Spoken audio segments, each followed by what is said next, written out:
धन्यवाद संजय जैन साहब और भीखम सुराना जी। अणुवर्त विश्व भारती सोसाइटी द्वारा आयोजित ये कार्यक्रम अणुवर्त उद्बोधन सप्ताह जो 26 सितंबर से शुरू होकर के 2 अक्टूबर आज इसका समापन हो रहा है।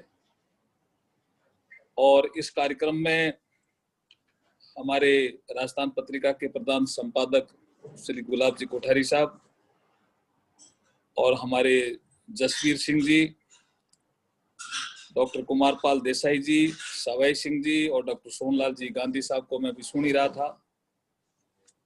सबको जय जिनेंद्र। और आज अंतर्राष्ट्रीय अहिंसा दिवस है। इस अवसर पर आप सबको महात्मा गांधी जी की जो 151वीं जयंती है और लाल बहादुर शास्त्री जी की जयंती है, इस अवसर पर भी आपको बहुत बहुत बधाई और शुभकामनाएं। ये 2 अक्टूबर जो अंतर्राष्ट्रीय अहिंसा दिवस और इसी परिप्रेक्ष्य में आपने अणुवर्त उद्बोधन सप्ताह जिसमें कई टॉपिक लिए हैं, जिसमें अभी आप पर्यावरण का जिक्र कर रहे थे। देखिए, मैं मेरे जीवन से आपको कुछ चीजें बताता हूं। समय थोड़ा 10 ही मिनट लूंगा क्योंकि मुझे आगे जाना है, कार्यकर्ता इंतजार भी कर रहे हैं। आपने एक टॉपिक रखा है कि वर्तमान परिस्थितियों में जो एक कोरोना कालखंड की परिस्थितियां हैं उसमें विश्व के सामने क्या चैलेंज है और अणुवर्त की क्या प्रासंगिकता है, अहिंसा की क्या प्रासंगिकता है। देखिए, ये अणुवर्त आंदोलन में सद्भाव, नशा मुक्ति, पर्यावरण, अहिंसा जैसे मुद्दे, इन मुद्दों पर रचनात्मक काम करना ये विषय तो था ही। लेकिन एक चीज मैं आपको बताना चाहता हूं कि आज पूरा संसार करीब करीब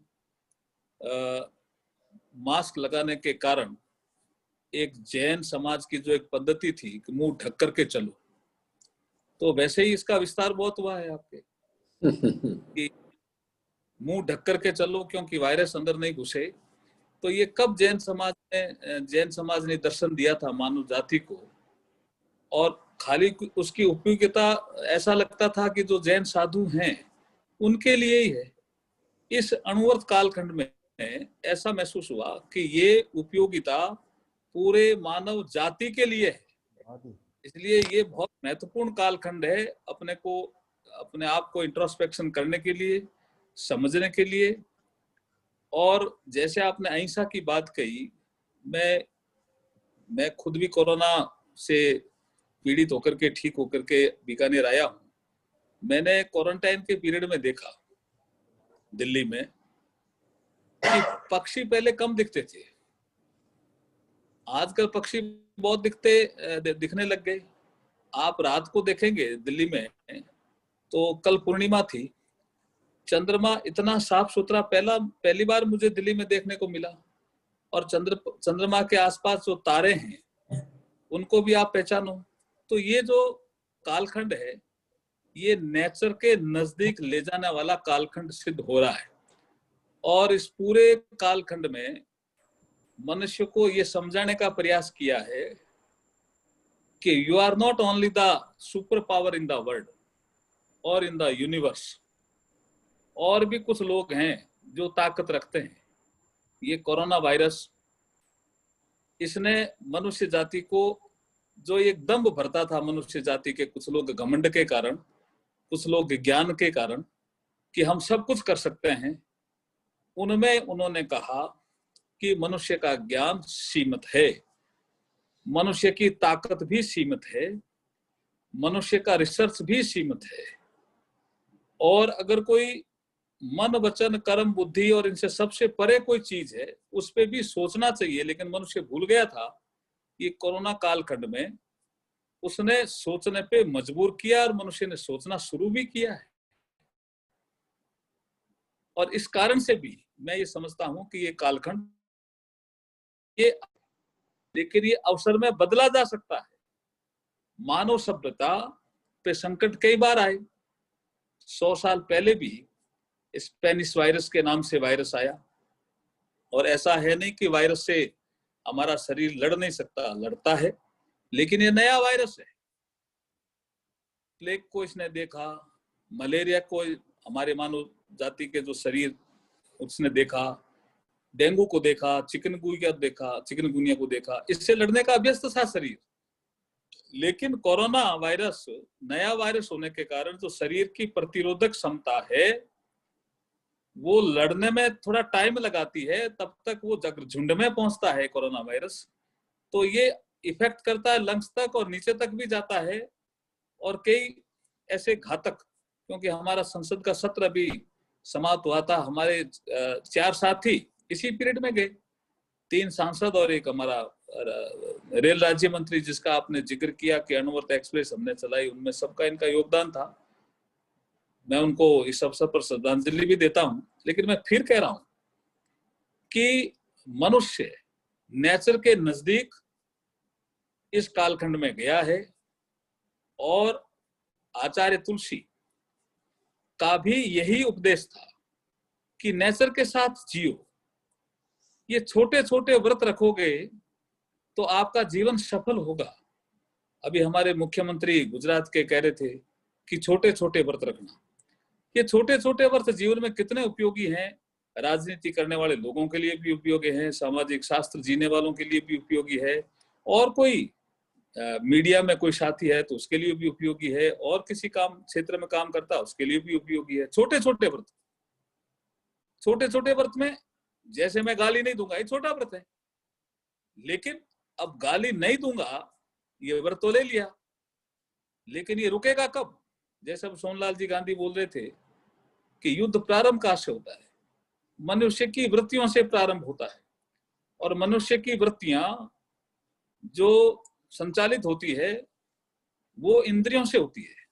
5 हमारी ज्ञानेंद्रियां हैं, 5 हमारी कर्मेंद्रियां हैं, और मन जो है वो मन भी 2 तरह का है, फिजिकल माइंड भी है और सबकॉन्शियस माइंड भी है। तो इनके ऊपर भी कुछ चीजें हैं। ये सब चीजें समझने से पता चलता है कि कौन सी चीज हमारे शरीर में आ रही है, उसको हम रोक सकते हैं क्या? उसको जैसे ही रोकोगे, कैसे रोकोगे? इंट्रोस्पेक्शन से रोकोगे। जैसे ही रोकोगे, चिंतन मनन मंथन से रोकोगे, तो आप में अहिंसा की वृत्ति भी नहीं आएगी, वो रुक जाएगी। और अगर उसको नहीं रोक पाओगे तो आप घर में भी लड़ोगे, परिवार से भी लड़ोगे, आपके जैसे मैं राजनीति क्षेत्र में तो हम कार्यकर्ताओं से लड़ेंगे, क्योंकि हम रोक नहीं पा रहे हैं ना इंट्रोस्पेक्शन करके कि भाई सामने वाला भी आदमी है। ये हमारे में अगर ये वृत्ति आ गई कि नहीं हम ही सब कुछ है, सामने वाला कुछ नहीं है, तो उससे आप झगड़ा करोगे तो आप हिंसा की ओर बढ़ोगे। जो सोनलाल जी कहते थे भी कैसे रुक सकती है? ये इंट्रोस्पेक्शन से रुक सकती है, चिंतन मनन मंथन से, कि कौन सी वृत्ति आपके अंदर आ रही है, आप इसका मनन करके उसको शरीर के अंदर कितना रहना देना चाहते हो। मन उसको पसंद कर रहा है, आप पसंद कर रहे हो क्या? आपका मतलब, जिसको जीव के बारे में जैन दर्शन में भी जीव कहा है, वो पसंद कर रहा है क्या? किसी ने उसको आत्मा कहा है, वो पसंद कर रहा है क्या? वो पसंद कब आपको पता चलेगा?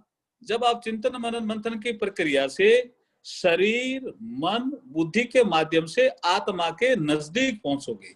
और जब आत्मा के नजदीक पहुंचेंगे तो आत्मा का जो प्रकाश है वो आपको कहेगा कि जो विचार आपके अंदर आया है, it is not a good things for you to stay in your body. तो वो जैसे ही बाहर निकलेगा, और बाहर निकलने की प्रक्रिया में, आपके चिंतन मनन मंथन की प्रक्रिया में आप जब शुद्ध होंगे तो निश्चित रूप से आप अहिंसा अपनाएंगे। युद्ध जैसी चीज तो खैर आप सोच भी नहीं सकते। जैसे ही आप अहिंसा अपनाएंगे तो आपका शरीर मन वचन ये सब में सुंदरता आ जाएगी, आप प्रकृति के नजदीक आ जाएंगे। आप जिनके साथ रहते हो उनसे आपका प्रेम हो जाएगा, उनको आप भला चाहने लग जाओगे, आपका मन करेगा कि मैं इसकी मदद करूं। यही भाव आचार्य तुलसी जी ने हमको दिए थे अणुवर्त आंदोलन के माध्यम से, जिसको आगे बढ़ाया माँ प्रज्ञा जी ने, और आज माँ श्रमण जी भी, आचार्य श्री माँ श्रमण जी भी इसको आगे बढ़ा रहे हैं। मैं संजय जैन साहब, मैं आपको बधाई देता हूं कि मुझे जानकारी मिली है कि भारत में करीब 150 से अधिक जो अणुवर्त समितियां हैं वो अणु विभाग में आ गई है, तो अणु विभाग का काम बढ़ गया है। मैं आज हूँ बीकानेर, और जो एग्रीकल्चर रिफॉर्म के जो बिल आए हैं उनको लेकर के मैं प्रेस कॉन्फ्रेंस कल करूंगा, और मैं उदयपुर आ रहा हूँ, मेरे को उदयपुर दिया है प्रेस कॉन्फ्रेंस करने के लिए, तो मैं 2-1 दिन में उदयपुर आऊंगा। तो मेरी इच्छा हो रही है कि मैं राजसमंद में जो आपने ये कार्यक्रम जो अणु विभाग का जो हेडक्वार्टर राजसमंद में रखा है, और इसमें आप जो काम कर रहे हो चिल्ड्रन पीस पैलेस राजसमंद, उस पे मुझे आने की इच्छा है, क्योंकि मैं बहुत पहले इस स्थान पर गया था और मैंने वहाँ पे जो ध्यान का केंद्र है वहाँ बैठ करके ध्यान किया था और मेरा ध्यान अच्छा लगा था वहाँ पे। तो मुझे वापस उस स्थान पे जाकर के ध्यान करने की इच्छा है। अगर आप संजय जैन साहब अनुमति दें तो 2-3 दिन में अपन अणु विभाग पे, वो जो पहाड़ पे ऊंचा लेक के सहारे जो ध्यान केंद्र है, उसमें अपन आधे पौन घंटा ध्यान करके, और ये जो अणुव्रत आंदोलन को आगे कैसे बढ़ा सकते हैं देश में, और सांसदों में भी इस विचारधारा को कैसे बढ़ा सकते हैं, इस कार्यक्रम की आप अपन एक रूपरेखा बना सकते हैं। और मैं इन्हीं शुभकामनाओं के साथ आपको मेरी को विराम देता हूँ। जय जिनेंद्र। भाई साहब, ये तो हमारा सौभाग्य होगा कि आपका यहाँ पधारना हो रहा है, और निश्चित रूप से आपका घर है ये, पहले भी आप यहाँ पे रुके हैं। मेरा निवेदन यही रहेगा कि 2 दिन आपका प्रवास अणु विभाग में ही रखें आप, और ये आपका घर है और हमारा बहुत बड़ा सौभाग्य होगा कि आप यहाँ पधार रहे हैं। मैं आपके स्वागत के लिए यहाँ पे तैयार रहूंगा सर। उदयपुर में प्रेस कॉन्फ्रेंस करके आपके यहाँ रुक सकते हैं। जरूर साहब, मैं स्वागत के लिए तैयार हूँ। उदयपुर में भी आपके साथ रहूंगा और यहाँ भी आपके साथ रहूंगा। ठीक साहब, बहुत बहुत धन्यवाद। बहुत बहुत धन्यवाद मेघपाल साहब आपका। आपने जिस प्रकार से मानवीय गुणों के बारे में हमें संबोधित किया, निश्चित रूप से वो सबको प्रेरणा देने वाली बात थी। और आपकी जो प्रतिबद्धता है, हमारे को तो आपने खुश कर दिया। हमारे आप मेहमान बन रहे हैं, और आप हमारे अपने हैं। मैं तो मेहमान भी नहीं कह सकता, आप हमारे अपने हैं। तो आपके घर में आपका स्वागत होगा। और हम आदरणीय कुमारपाल देसाई साहब भी यहाँ मौजूद है, तो गुजरात की धरती भी आपको पुकार रही है कि आप वहां पे भी अब शीघ्रतम पधारें, ताकि आपका स्वागत भी कर सके और आपका मार्गदर्शन भी ले सके। बहुत बहुत धन्यवाद आपका जुड़ने के लिए सर। Thank you sir.